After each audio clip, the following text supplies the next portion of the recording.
Hello and welcome to another edition of Talkin' Tunes. I am your host, Frank Walsh.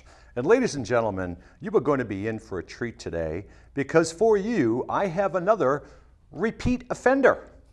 You know, we don't have too many people who come back on the show in such a relatively short amount of time as this gentleman does. And he's probably a familiar face to the many of you who regularly watch this show. He's a man who's played just about everywhere you can imagine around the Boston area and the New England area. He's traveled all over the country. He's played at some of the best and famous blues joints all around the country.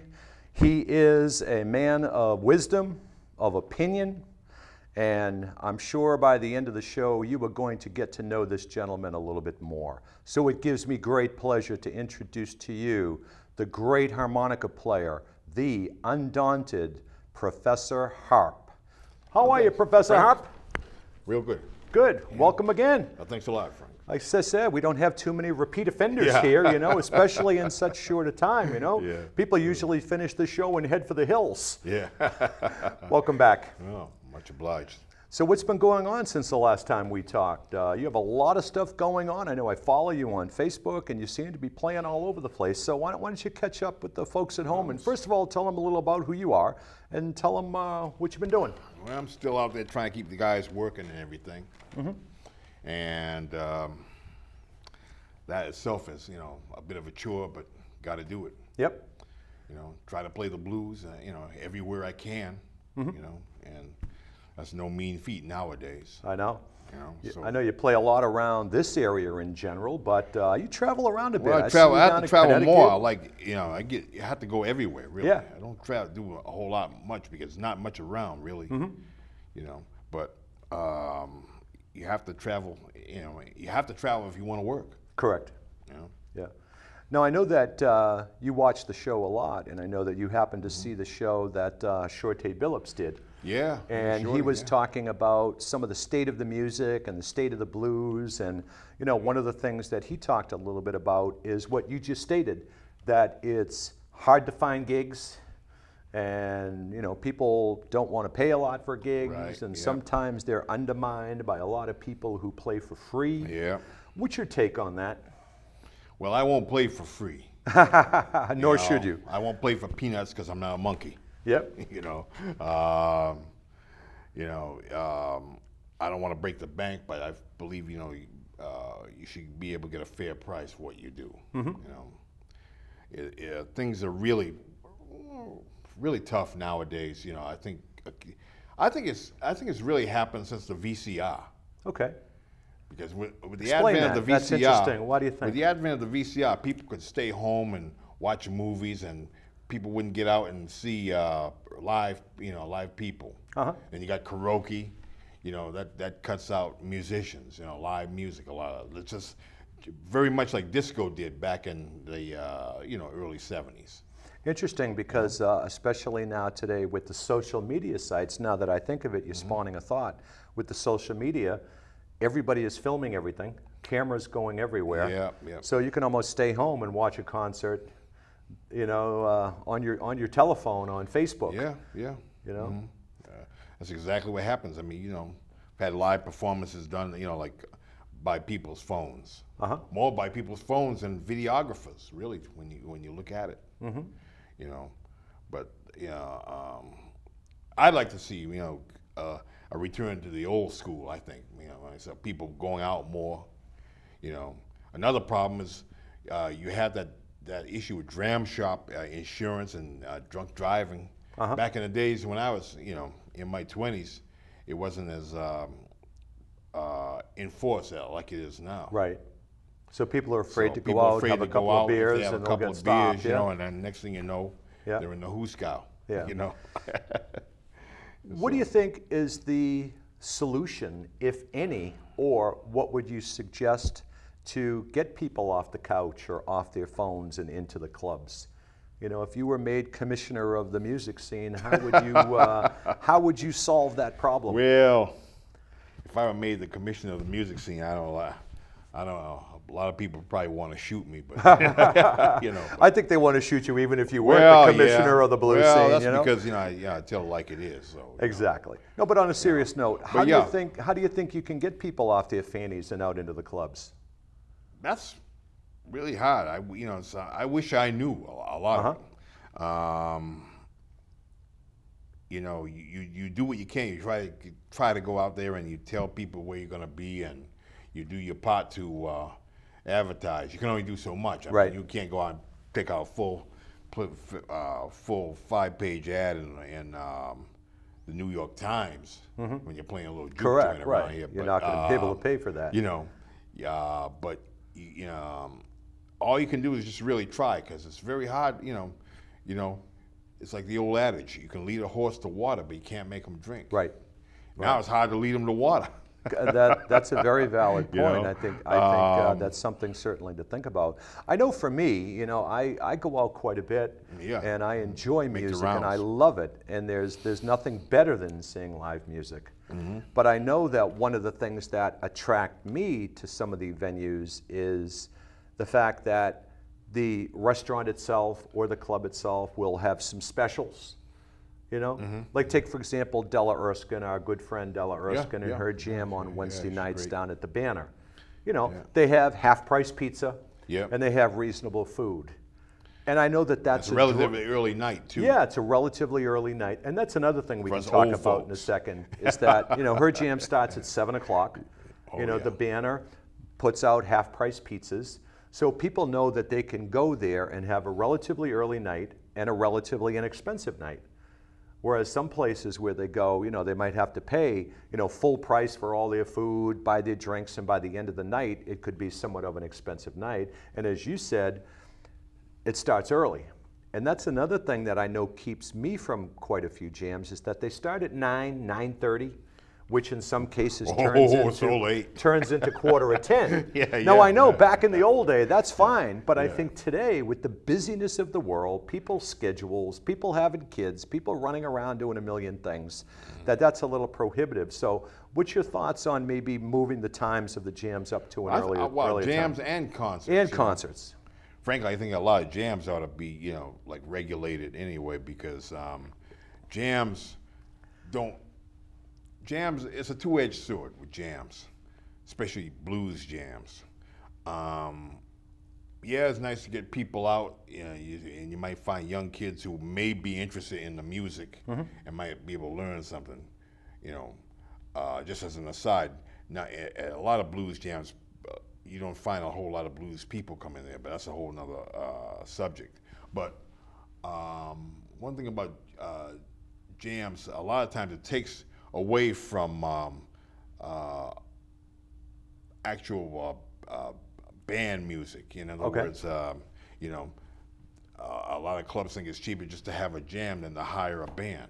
So it's a double-edged sword. You know, it's good to see people out there, you know, at least listen to the music, but at the same time, you know, it throws a stumbling block in a way for, you know, live musicians to really make a living too. You know, good point. It's like the cheap way out. Good point. That and there's the other, which is one step from a jam, which is you know, like the guest shots. Okay. Yeah. You know, and you've done a few of those. I've done a few guest shots, but you know, like haven't really been satisfied because people can't really prepare properly. Okay. I mean, I know you're not going to have a chance to do a full rehearsal, but a lot of times you just go in there winging it, and you can't do a good job that way. You know, people don't learn the material, you know, and then when you get on stage, you know, you're embarrassed. I understand. In a lot of ways sometimes. That's a valid point. Because, you know, in that type of set, you've got to be really fast on your feet, and you've got to learn stuff on the run. And many times that can happen. Right. I'd like to see a return to the old days where we had bands. But then again, with bands, you know, back in the old days, like heavies lived in the same neighborhood. With blues people and people who play root music, you know, you might wind up being a tri-state band or something like that because there's not enough around. Or you might be a tri-region band or something. So, you know, that's another obstacle. Right. Yeah. And I just want to piggyback on what I said earlier about the times, is that, we have Della's Jam on Wednesday nights at 7, but, you look at the jams over at Players on Sunday afternoon, where you have played several times. That place is usually packed. Like 4 to 8. It's 4 to 8. Yeah. Then we have the Riv, the Riviera down in Bridgewater on Saturdays with Robert John, and that's what, 4 to 8, 3 to 8. 5 o'clock or something. 4, yeah. It's at a reasonable time, and I mean, I've gone to these places, and sometimes you fight to get in the door. Yeah. And you also see people there with their young kids. They might have an early dinner there. They'll bring the kids for dinner while they're enjoying the music on the restaurant side of the places. So I think that's a valid point, that if some of these jams and some of these bands change their times, that they might make a little bit more money. Club gigs in general. Club gigs in general. I would say. Yeah, correct. Because 20-year-olds all go out, but they're still at home living with their parents. Exactly. Right. And once you get, after your 30s, like you say, responsibilities. Yep. People just don't go out. They're too tired. You know. Right. Got to be at work the next morning early. Well, we've talked about all the places that you've been and all the places where you play. Our esteemed director, Roxanne Morse, she has put a little bit of work into one of your videos of a concert performance of you. And I have to tell you that, I have seen you many times playing as part of a, guest band.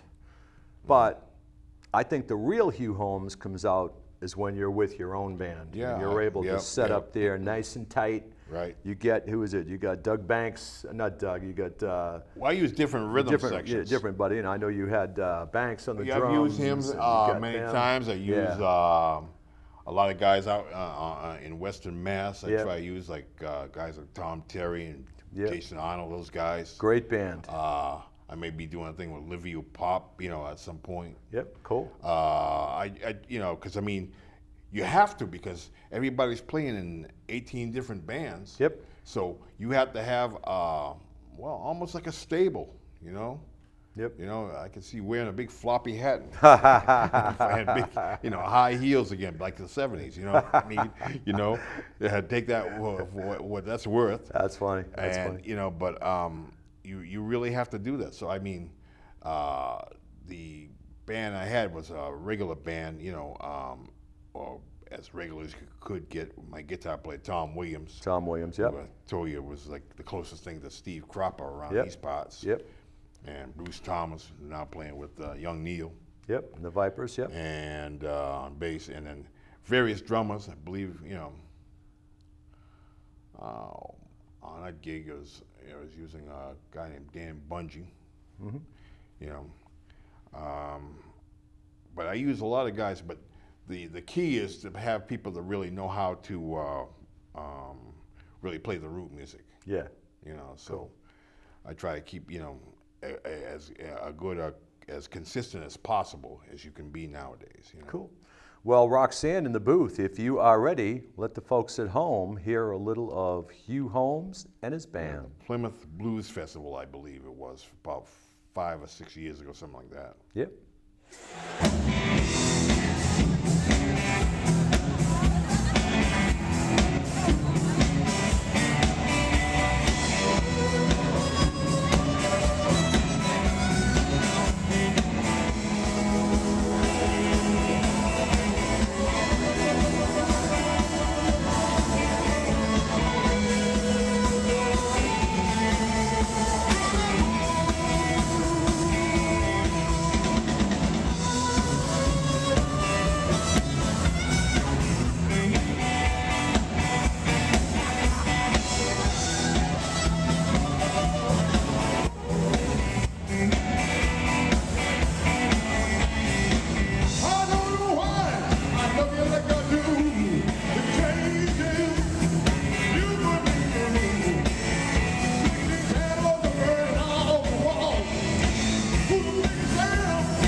Abbey there, my friend. And that was down in Plymouth, huh? Yep. Yeah, sure, I can do a little soul music too, see? A little soul music too? So was it, Al Green number. Al Green, Take Me to the River. Oh, yeah, you know, nothing better than the preacher himself. Well, I keep that in the repertoire. I like it, Cool. Now, how would you describe, I know I asked you this before, but we get new viewers all the time. Give us a quick little synopsis of how you would classify your style of harmonica and your style of the blues. Well, roots, a lot of, like the Chicago, Texas style, a lot of,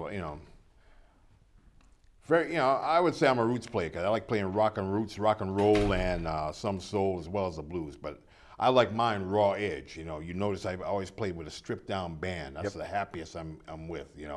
Because you got to be really good to play with a stripped down band, just guitar, bass, and drums, and myself. Of course I use the organ effect to break it up a little bit, but you've got to be really good because you have to move a lot of air. Mm-hmm.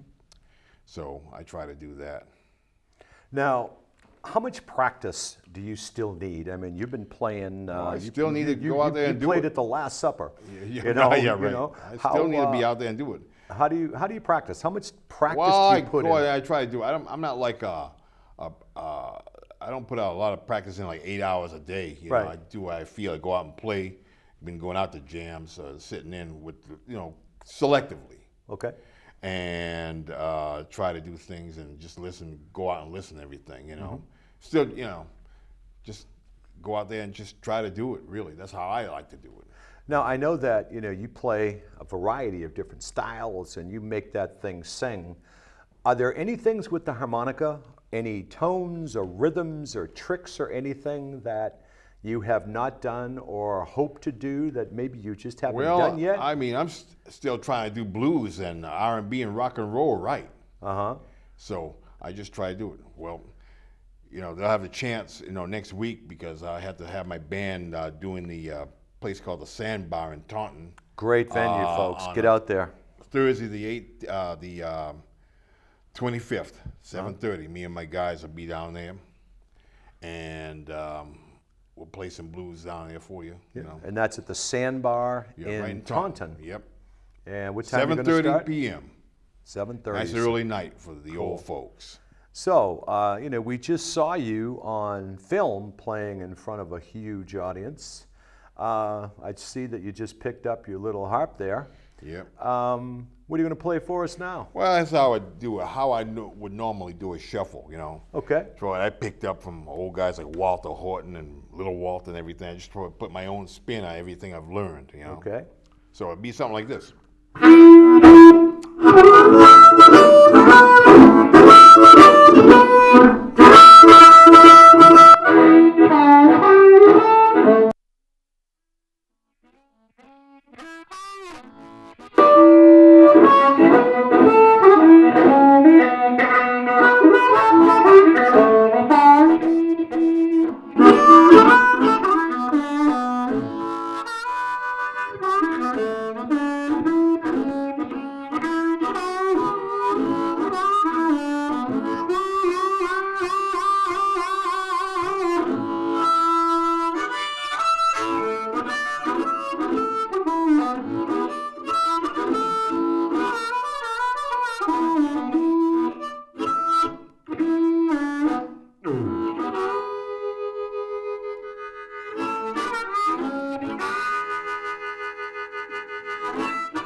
Straight 12 bar. Wow. Straight 12 bar. Well, I tell you, I'm exhausted just sitting here watching you. I could feel that energy coming right out of you, man. Well, I just You get into your music, brother. I just try to sound like the old guys, maybe. I always say about it, and it's not really a joke, but I'm looking for some old black guys that show me some blues stuff. Rattle off one or two of them. And then just to show me some tricks, old harp player. Yep. But they're all dying off. I'm the old guy. Well, you better stick around for a while. Me. There are a lot of people going to be coming up behind you, man, to follow in those big shoes. Well, I don't know how big. I just try like hell. Yeah. That's my motto. Just try like hell. Yeah. Now, who were some of those influences? I know that you mentioned when we were talking before the show. My biggest influence is George Harmonica Smith. Uh-huh. But everybody's got both the Walters, Big and Little Walter. Yep. James Cotton, Lee Oscar, Butterfield, Charlie McCoy.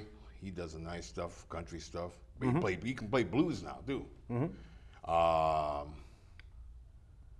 Oh, Lord. The guys like Frank Frost out of Mississippi, Lonesome Sundown, guys like that. Lazy Lester. Oh, yeah. Jerry McCain. Yep.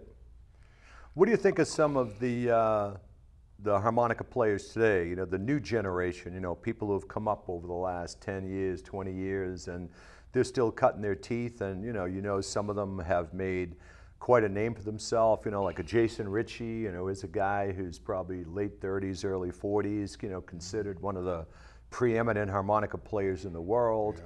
And, obviously we got Vinnie Sereno, another old guy.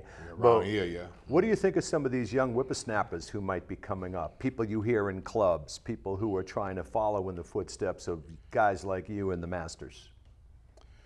Well, I'm trying to think of guys that I like. There's a cat down in Memphis by the name of Brandon Bailey. Brandon Bailey, I'll have to look that up. I think he's going to pre-med, so he's not playing all the time. But he was great. Uh-huh. I always like to see a young black dude playing blues. Yeah. Because a lot of us threw it away, Uh-huh. But I was always wondered he was related to DeFord Bailey, the black guy who was in the Grand Ole Opry. Yep. He was a harmonica genius. I mean, what he played was great. Right.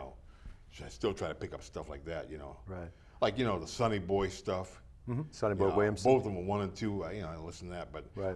but you can see where Sonny Boy and those guys got a lot of stuff out of DeFord Bailey. Right. But let's say rather than specific, rather than the specific names of people, what do you think of maybe the styles that they're playing, the ways in which they're playing?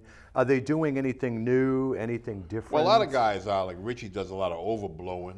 Yeah. I never really tried it. 'Cause I just have enough just to do playing, just to play and feel, just standard blues. To me, that takes a lifetime of work. So I don't try to do that myself. I just try to play what I feel in my soul, and that's about it, Well, you do good, my friend. I mean, there's who else is there? Let me think for a minute. There was a guy who did some interesting stuff. He got murdered up in Montreal. He played hip hop, a black guy by the name of Bad News Brown. Don't know that one. And he's dead now. Okay. But then again, it's all blues based. Funny, I mentioned hip hop because my son's a rapper, and he and I recorded a song just recently, and called "Armed and Hammered." Ah. And he did the hip hop lyrics, and I played blues riffs behind his hip hop lyrics, but they're all related. That's what the hip hoppers have to learn. It's all blues based anyway. But Bad News Brown did he did some good stuff. Like what a lot of the beatboxers would do. Because it's very similar anyway. Right. Well, speaking of Bad News Brown, I have a little bad news for you and the listeners is that we are running out of time. Yeah. How Time quickly goes has on. that time gone? But Hugh, Sandbar next week on the 25th. Yep, I mean, everybody 7:30 get p.m. out there. So Yes, sir. to everybody, go out, support your local musicians. Go out there, see the Hugh Holmes, Professor Harps of the world.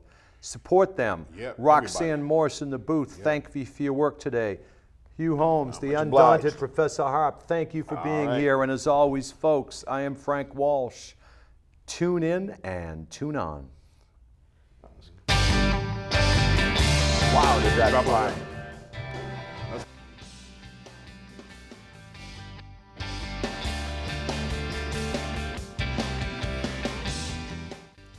Thank you, everybody at home.